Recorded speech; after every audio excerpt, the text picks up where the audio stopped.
Invest and earn more than 80% profit. Let your money work for you. Check description for more information.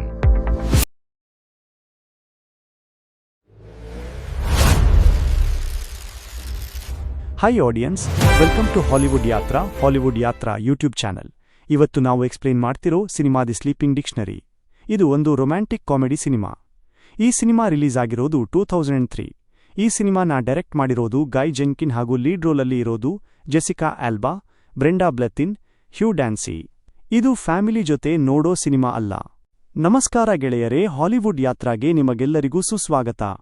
ಇಂದು ನಾನು ನಿಮಗೆ ಒಂದು ಸುಂದರವಾದ, ಅಷ್ಟೇ ನೋವಿನಿಂದ ಕೂಡಿದ ಮತ್ತು ಸಂಸ್ಕೃತಿಗಳ ನಡುವಿನ ಸಂಘರ್ಷದ ಅದ್ಭುತ ಪ್ರೇಮಕಥೆಯನ್ನು ಹೇಳಲಿದ್ದೇನೆ. ಈ ಕಥೆ ನಡೆಯುವುದು 1930ರ ಕಾಲಘಟ್ಟದಲ್ಲಿ, ಅಂದರೆ ಬ್ರಿಟಿಷರ ಆಳ್ವಿಕೆ ಜಗತ್ತಿನಾದ್ಯಂತ ಹರಡಿದ್ದ ಸಮಯದಲ್ಲಿ.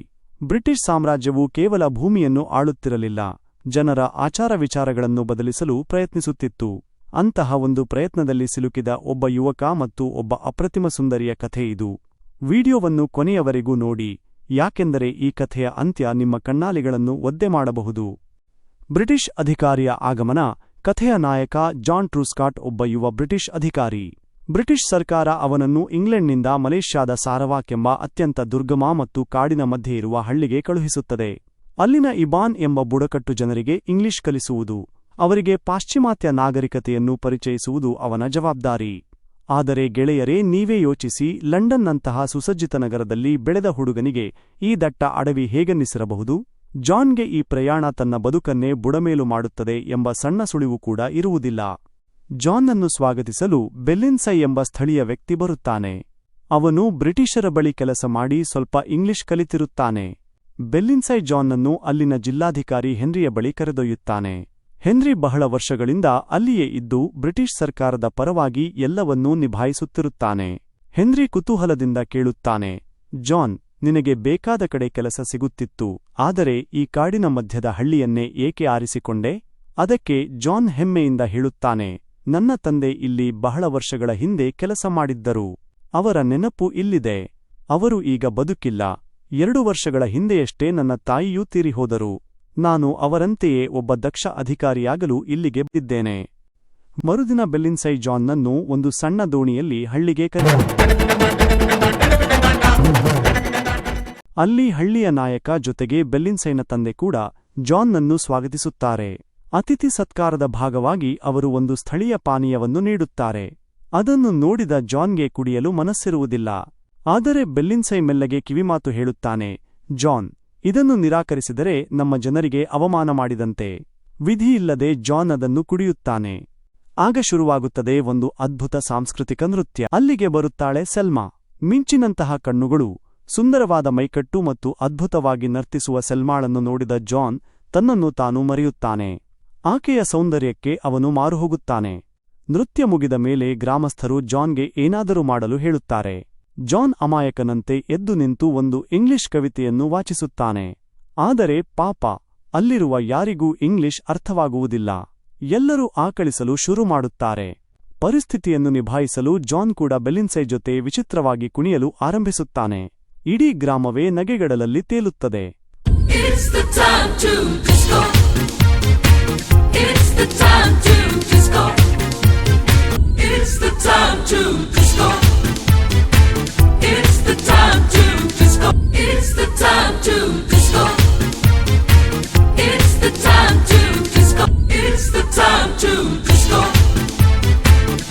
ಕಾರ್ಯಕ್ರಮದ ಕೊನೆಯಲ್ಲಿ ಸೆಲ್ಮಾ ಬಂದು ಜಾನ್ಗೆ ಹೂವಿನ ಹಾರ ಹಾಕುತ್ತಾಳೆ.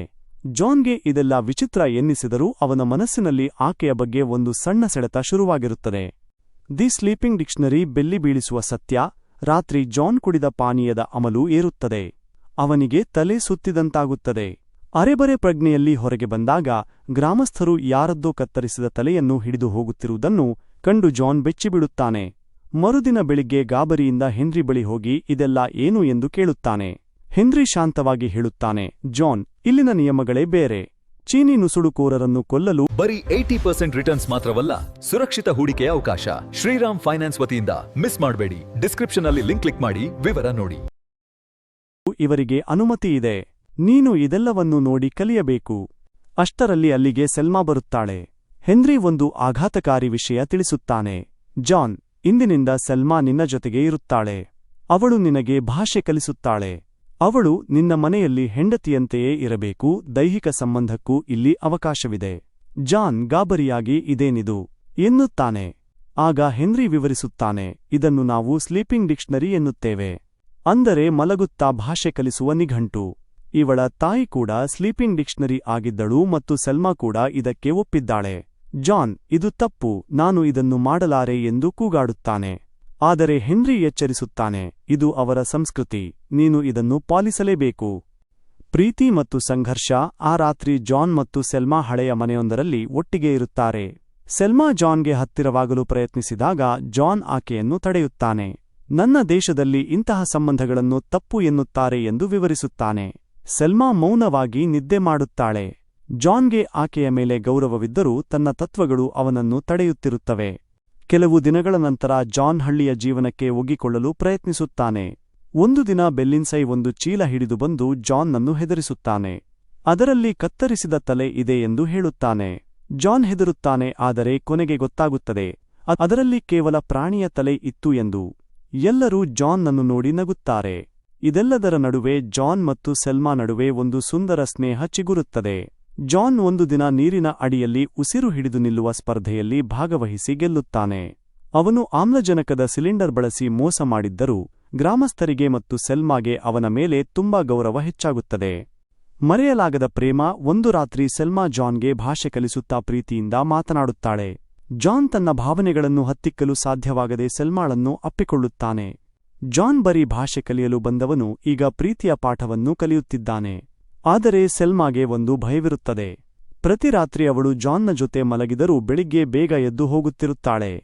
ಜಾನ್ ಕಾರಣ ಕೇಳಿದಾಗ ಅವಳು ಹೇಳುತ್ತಾಳೆ, ಸತತ 5 ದಿನಗಳು ನಾವು ಒಂದೇ ಹಾಸಿಗೆಯ ಮೇಲೆ ಬೆಳಿಗ್ಗೆ ಎದ್ದರೆ ನಾವು ಪರಸ್ಪರ ನಿಶ್ಚಿತಾರ್ಥ ಮಾಡಿಕೊಂಡಂತೆ ಅರ್ಥ.